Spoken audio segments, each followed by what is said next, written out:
છોટાઉદેપુરમાં cyber ક્રાઇમના ભોગ બનેલા 21 અરજદારોને 9.77 લાખ પરત કરાયા। તેરા તુજકો અર્પણ કાર્યક્રમ અંતર્ગત સાંસદ અને જિલ્લા પોલીસ અધિક્ષકના હસ્તે હુકમની નકલ અપાઈ।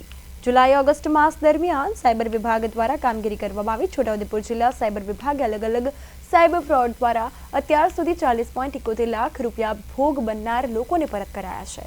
સાયબર ફ્રોડથી સાવચેત રહેવા જિલ્લા પોલીસ વડાની જિલ્લાવાસીઓને સલાહ આપવામાં આવી છે।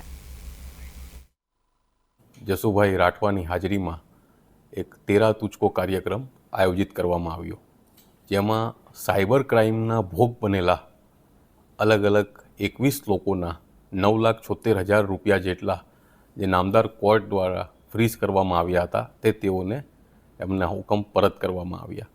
આજ દિવસ સુધી જિલ્લામાં કુલ 40,71,000 રૂપિયા આ મુજબ અલગ અલગ સાયબર ક્રાઇમનો ભોગ બનેલા અરજદારોને પાછા આપવામાં આવી ચૂક્યા છે।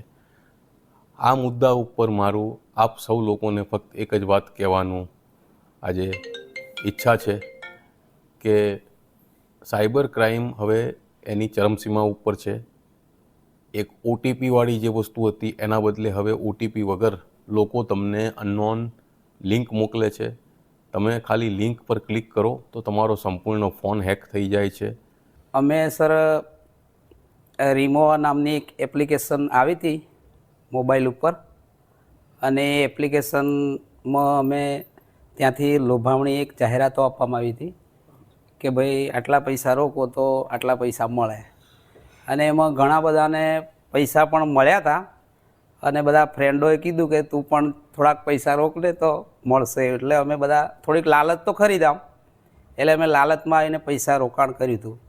પછી અચાનક એ લોકોએ છેલ્લે થોડી વધારે લોભામણી જાહેરાતો આપી કે ભાઈ 1,000 રૂપિયા હોય તો 5,000 ને આવી, એટલે છેલ્લે જ્યારે બંધ કરવાનું થયું ત્યારે એ લોકોએ વધારે લોભામણી, એટલે અમે એમાં રોકાણ કર્યું હતું, અને પછી અચાનક એ એપ્લિકેશન બંધ થઈ ગઈ બિલકુલ।